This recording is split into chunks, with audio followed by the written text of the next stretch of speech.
Sandra, and welcome back to School of the Rock.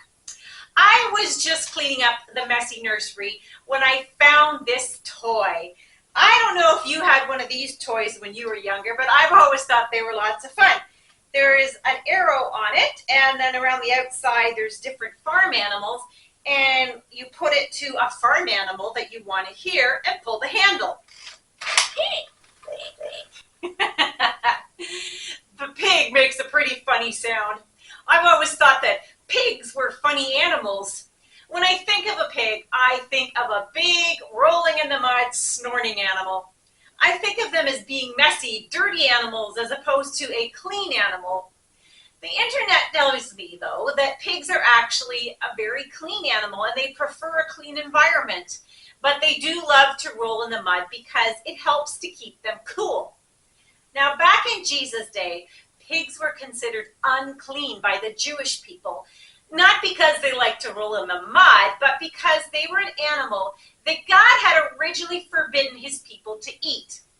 Pigs were included in a list of animals that they weren't allowed to eat. Now, later, Jesus declared that no food made a person unclean, and in doing so, he was saying that all foods are okay to eat, including pigs. And once Jesus went back to heaven, God showed the Apostle Peter that all foods were okay to eat as well. So that's why you and I can enjoy bacon today. But in Jesus' day, no Jewish person ate the unclean pig. They avoided them altogether. Now, in today's Bible story, we're going to hear about something that happened to a whole herd of pigs.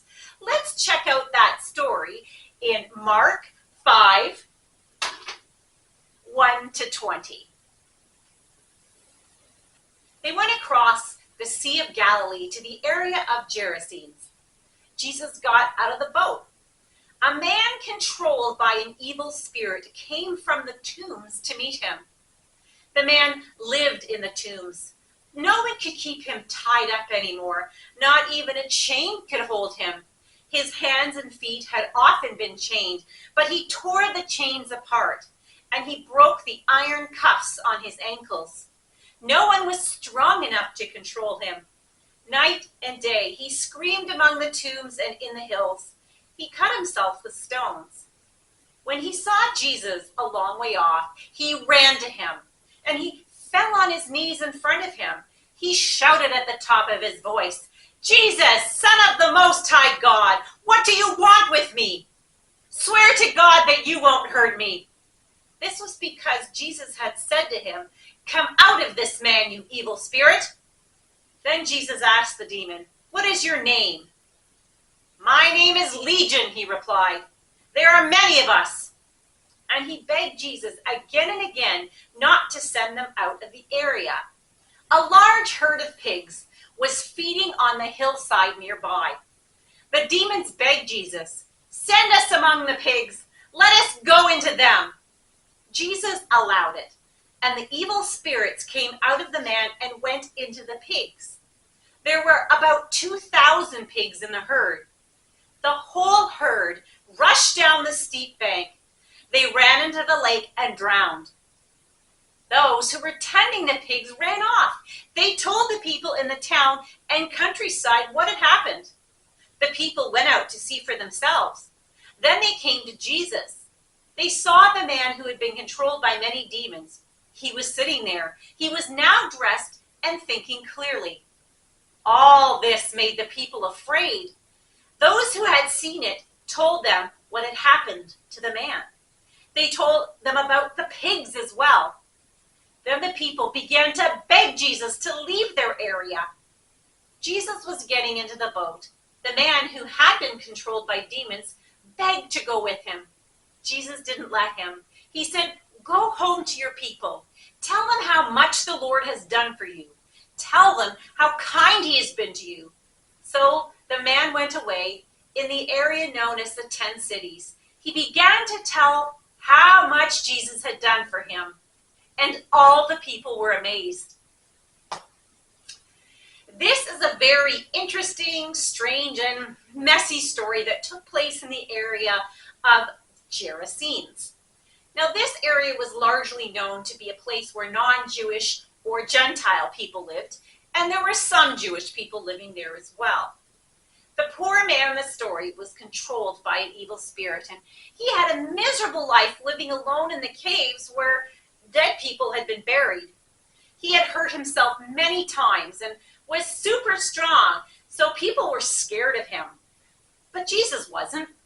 And Jesus had compassion on this very troubled man, and he loved him. The evil spirit that was controlling the man right away recognized who Jesus was and understood his power. The spirit knew that Jesus could send him out of the man. The evil spirit then revealed to Jesus that there were many evil spirits controlling the poor man.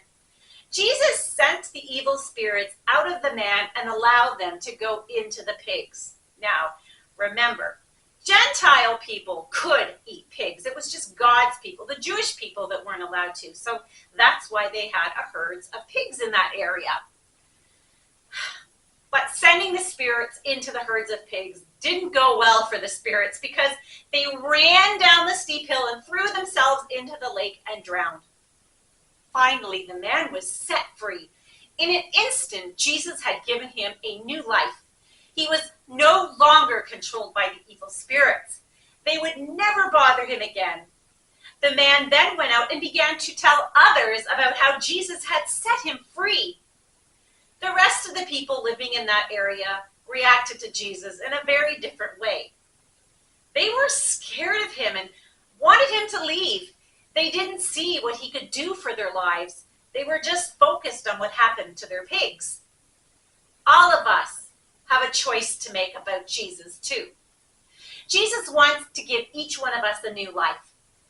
A life where we are no longer controlled by sin, but set free from it, just like he did for the poor man.